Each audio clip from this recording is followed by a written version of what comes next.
Hello दोस्तों, कैसे हैं आप लोग। हम लोग आज से लखनऊ यूनिवर्सिटी एलएलबी ऑनर्स का जो सिलेबस है फर्स्ट सेमेस्टर का हम लोग पॉलिटिकल साइंस देखेंगे। तो चलिए देख लेते हैं। हम लोग का आज पहला टॉपिक है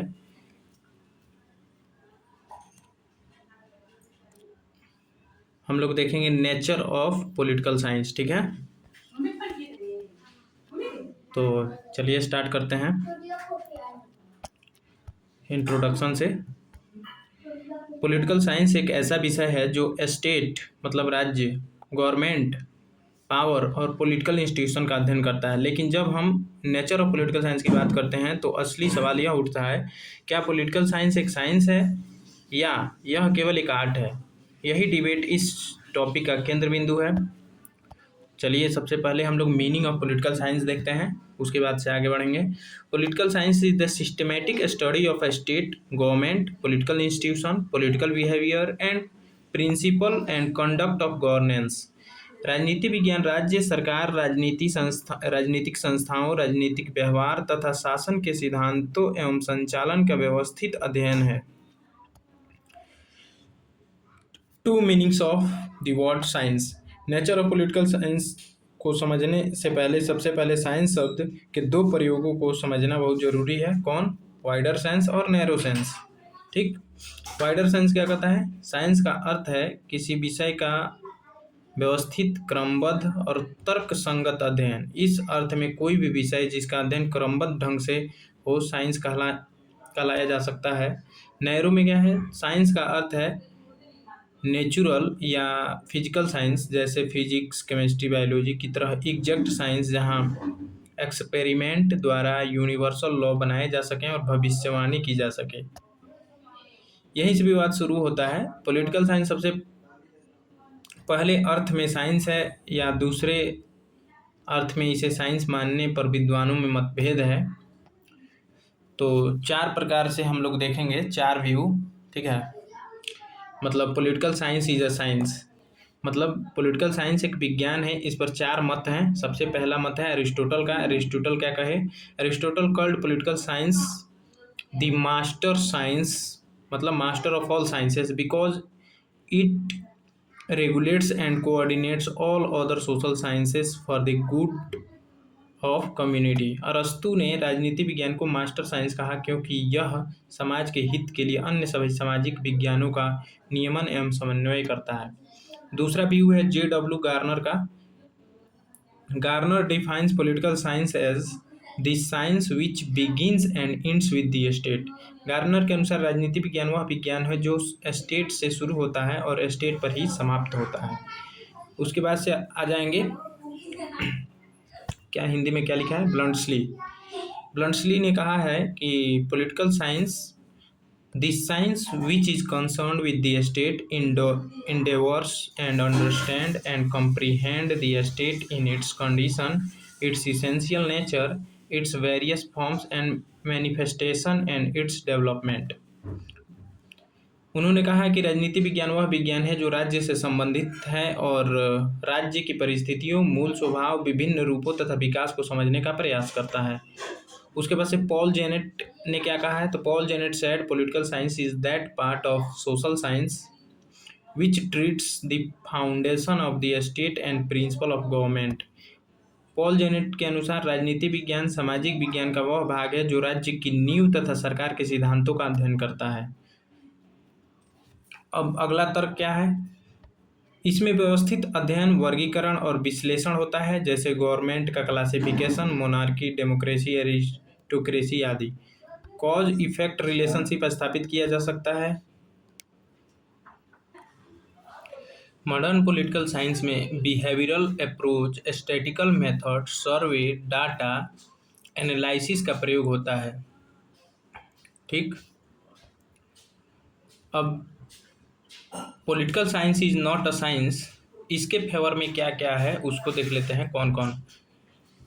अगस्त Comte the father of sociology, refused to give the political science an independent scientific status and merged it within the sociology since it is lacked exact प्रिडिक्टिबिलिटी। समाजशास्त्र के जनक अगस्त कॉम्ट ने राजनीति विज्ञान को स्वतंत्र साइंस का दर्जा नहीं दिया और इसे सोशियोलॉजी के अंतर्गत रखा, क्योंकि इसमें फिजिकल साइंस जैसी सटीक भविष्यवाणी संभव नहीं है। अब मोसी ओस्ट्रोस्की इन्होंने क्या कहा, जो अन्य आलोचक हैं, क्रिटिक्स का मुख्य तर्क यह है कि पॉलिटिकल साइंस में एक्सपेरिमेंटेशन मतलब प्रयोग संभव नहीं है। आप किसी भी राष्ट्र पर लेबोरेटरी जैसा प्रयोग नहीं कर सकते। ठीक है। आलोचना के आधार क्या है, तो नो एक्सपेरिमेंटेशन मतलब प्रयोग असंभव है, मतलब संभव नहीं है। फिजिक्स केमिस्ट्री की तरह कंट्रोल एक्सपेरिमेंट नहीं हो सकता। नो यूनिवर्सल लॉज कोई सार्वभौमिक नियम इसका नहीं है। किसका? पॉलिटिकल साइंस का। मानव व्यवहार अनिश्चित होता है, मतलब अनप्रिडिक्टेबल होता है, इसीलिए अस्थायी नियम नहीं बनाए जा सकते। Lack of precision in terms शब्दों में अस्पष्टता। स्टेट सोवरेनिटी, लिबर्टी, जस्टिस जैसे शब्दों की कोई एक सर्वमान्य मतलब यूनिवर्सली एक्सेप्टेड परिभाषा नहीं है। सब्जेक्टिविटी मतलब व्यक्तिनिष्ठा। पॉलिटिकल साइंटिस्ट के निष्कर्ष उनके अपने विचारों, विचारधाराओं और पूर्वाग्रह से प्रभावित होते हैं, मतलब बायसनेस होता है उसमें। नो पावर ऑफ प्रिडिक्शन भविष्यवाणी शक्ति का अभाव होता है इसमें। जैसे फिजिक्स में H2O से पानी बनना तय है, वैसे राजनीति में कोई निश्चित परिणाम तय नहीं किया जा सकता। रिकॉन्सिलिएटरी और बैलेंस्ड व्यू मध्यवर्गीय दृष्टिकोण क्या है, तो अधिकांश आधुनिक विद्वान यह मानते हैं कि पॉलिटिकल साइंस को पूर्णतः एग्जैक्ट साइंस नहीं कहा जा सकता, परंतु इसे साइंस के व्यापक अर्थ के रूप में स्वीकार किया जा सकता है, यानी यह एक सोशल साइंस है। पॉलिटिकल साइंस में be regarded as an inexact or inductive science. It studies political phenomena systematically, but its conclusions are probable, not absolute, because it deals with human behavior which is variable. राजनीति विज्ञान को एक अपूर्ण अथवा आगमनात्मक मतलब inductive विज्ञान माना जाता है। यह राजनीतिक घटनाओं का व्यवस्थित अध्ययन तो करता है, लेकिन इसके निष्कर्ष निश्चित नहीं होते, मतलब एब्सोल्यूट नहीं होते, बल्कि संभाव्य मतलब प्रोबेबल होते हैं, क्योंकि यह मानव व्यवहार से संबंधित है जो परिवर्तनशील है। पॉलिटिकल साइंस और आर्ट मतलब साइंस है या आर्ट। एक और आयाम यह है कि पॉलिटिकल साइंस एक आर्ट भी है। व्यू पॉलिटिकल साइंस केवल यह नहीं बताता कि स्टेट और गवर्नमेंट क्या है, बल्कि यह भी बताता है कि सरकार कैसी होनी चाहिए, जैसा अच्छा शासन कैसे किया जाए, पॉलिसी कैसे बनाई जाए। इसलिए पॉलिटिकल साइंस को साइंस या आर्ट दोनों कहा जाता है। यह ज्ञान भी देता है और व्यवहारिक मार्गदर्शन भी। Modern behavioural approach since the mid 20th century, scholars like David Stern, Harold Laswell, and Charles Merriam applied scientific method, data collection, empirical observation, statistical analysis to political science. This is called behavioral revolution, which strengthened its claim to be a science. 20वीं सदी के मध्य से David stern, Harold Lasswell और Charles Mariam जैसे विद्वानों ने political science में वैज्ञानिक पद्धतियों का प्रयोग किया। इसे बिहेवियरल रिवॉल्यूशन कहा जाता है, जिसे पॉलिटिकल साइंस को साइंस मानने के तर्क को और मजबूत किया।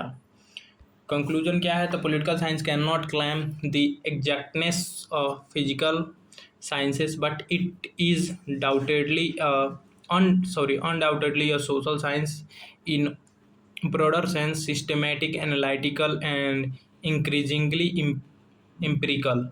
It combines elements of both science, study of what is, and art मतलब guidance on what ought to be। मतलब study of what is मतलब क्या है, और guidance on what ought to be और क्या होना चाहिए। राजनीति विज्ञान फिजिकल साइंसेस जैसी सटीकता का दावा नहीं कर सकता, लेकिन व्यापक अर्थ में यह निश्चित रूप से एक सोशल साइंस है जो व्यवस्थित, विश्लेषणात्मक और दिनों-दिन अनुभवजन्य मतलब एम्पिरिकल होता जा रहा है। यह साइंस जो है उसका अध्ययन और आर्ट जो होना चाहिए उसका मार्गदर्शन दोनों तत्वों को समाहित करता है।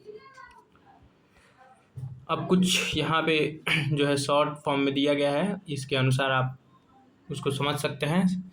साइंस के दो अर्थ हैं, वाइडर और नैरो, ठीक है। इसके पक्ष में कौन है? तो एरिस्टोटल, गार्नर, प्लंट्सली और पॉल जैन है, ठीक है। विपक्ष में कौन है? तो अगस्त कॉम्टे और अन्य आलोचक भी हैं। आलोचना के 5 आधार दिए गए हैं: no experiment, no universal law, vague terms है, सब्जेक्टिविटी, नो प्रिडिक्शन, इसमें प्रिडिक्शन नहीं किया जा सकता है, बैलेंस व्यू में कुछ इनएग्जैक्ट और इंडक्टिव साइंस है, साइंस और आर्ट ये दोनों है, ठीक है। बिहेवियरल अप्रोच ने वैज्ञानिक रूप को मजबूत किया, ठीक है। तो कुछ शॉर्ट फॉर्म है ये। सो थैंक्स फॉर वाचिंग, मिलते हैं नेक्स्ट वीडियो में किसी नेक्स्ट टॉपिक के साथ। तब तक के लिए बाय बाय, धन्यवाद। अगर आप पॉलिटिकल साइंस के कंप्लीट नोट्स चाहते हैं तो आपको ओनली 50 रुपीज़ में पॉलिटिकल साइंस का कंप्लीट नोट्स मिल जाएगा। मेरे नंबर पे आप पे करके और व्हाट्सअप कर दीजिएगा स्क्रीनशॉट, मैं आपको कंप्लीट पॉलिटिकल साइंस का नोट्स शेयर कर दूंगा। मोबाइल नंबर है 7369049615।